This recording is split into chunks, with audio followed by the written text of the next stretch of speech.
Nikki Haley and Donald Trump are sharpening their attacks with the South Carolina Republican primary just 10 days away. The former president has been criticizing Haley's husband, who, folks, is currently abroad on a National Guard mission. In other words, he's deployed. And last night, Haley responded to Trump's remarks and threw back a jab of her own. He mocked my husband's military service. Now, I want to say this. First of all, Michael and I don't take it personally, because when you're in a political arena, the goal is you're not supposed to take things personal. The problem is Donald Trump and Joe Biden take everything personally, and that's the problem with politics. CBS News political correspondent Caitlin Huey-Burns joins us now from South Carolina for more on this. Caitlin, we were talking about Nikki Haley here and her reaction to former President Trump attacking her husband, who's serving in our country's military on a mission with his National Guard unit. And the question here is, do voters seem to care about the president's attacks? But my suspicion is, given his attacks on John McCain, given on the reporting that we heard from General John Kelly about how the former president acted during the commemoration of the Normandy landings in France, it doesn't strike me that this is going to have any kind of a blip on his support with his base.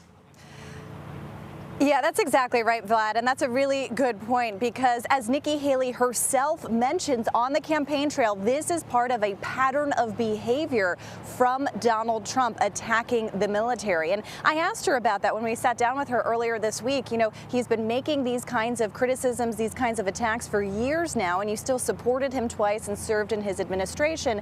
And she says that, you know, things have changed. He's diminished in her view, and that she wasn't afraid to tell him while she was working for him when he was right and wrong. Now, take that aside, she has benefited financially from these attacks. Her campaign raised $1 million in the 48 hours since those attacks on her husband, and she's made it a key part of her stump speech here in South Carolina, which, as you know, is a big military state. Voters that we spoke to that are inclined to support Haley say that this is kind of part of the whole package. In other words, they're looking to turn the page from Donald Trump and support Haley. Listen to what some of them had to tell us yesterday. I think it's time for a change, and I'm hoping that it's not a power struggle. And her opponent is into a power struggle. We need new blood in the White House, and we need to get away from the vendetta of the two old guys wanting to fight it out. This is about America. This is not about them. Now, those last voters that you heard from voted for Donald Trump twice, they told us, but we're looking for a new candidate now. Still, even with that kind of support, Nikki Haley has a huge uphill climb here in South Carolina. As our poll shows, she's behind Donald Trump by 35 points, a lot favoring him. He kind of feels like the hometown candidate here, but she's just really looking, as she said to us, to close the gap here, not necessarily to win, and she's committed through Super Tuesday.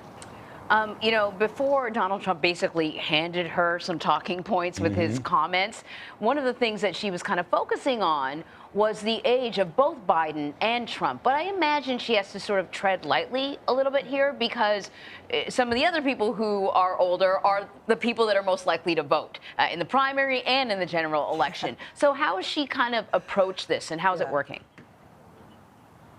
Yeah, and she's actually, this was, you know, part of her campaign kickoff a year ago today. She mentioned that, you know, candidates should take a mental competency test, and she's been really, you know, going after Biden and Trump for age and mental acuity and trying to present herself as a fresh face. Interestingly, we talked to two voters yesterday at one of her events who were actually Democratic voters, but were voting in this primary, in the Republican primary in South Carolina, they told us, because they have some concerns with Biden and his age and his mental acuity, they say, and they were looking for kind of a fresh face. So they said that they would be voting for a Republican for the first time ever.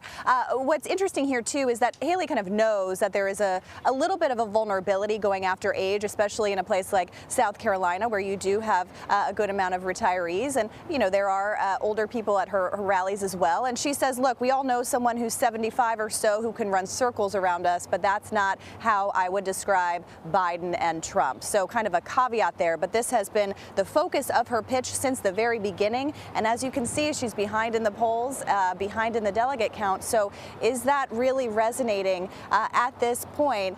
Still some more work to do. Yeah, and Caitlin, real quickly before you go, just in 20 seconds or so, some people are pointing to the win in New York with Tom Suozzi over Mazi Pilip as an indicator that some of the issues that the Republicans are standing on, for example, listening to former President Trump torpedo this border deal, which Republicans say is important, is the reason why they voted for Tom Suozzi instead of the Republican, because they want to see the border situation fixed, and Congress doesn't seem serious about it. Is that hurting Trump in South Carolina?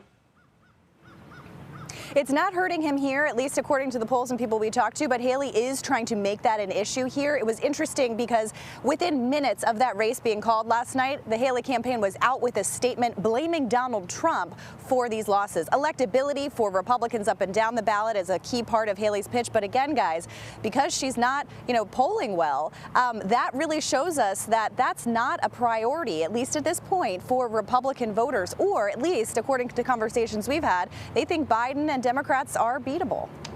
All right, Caitlin, thank you.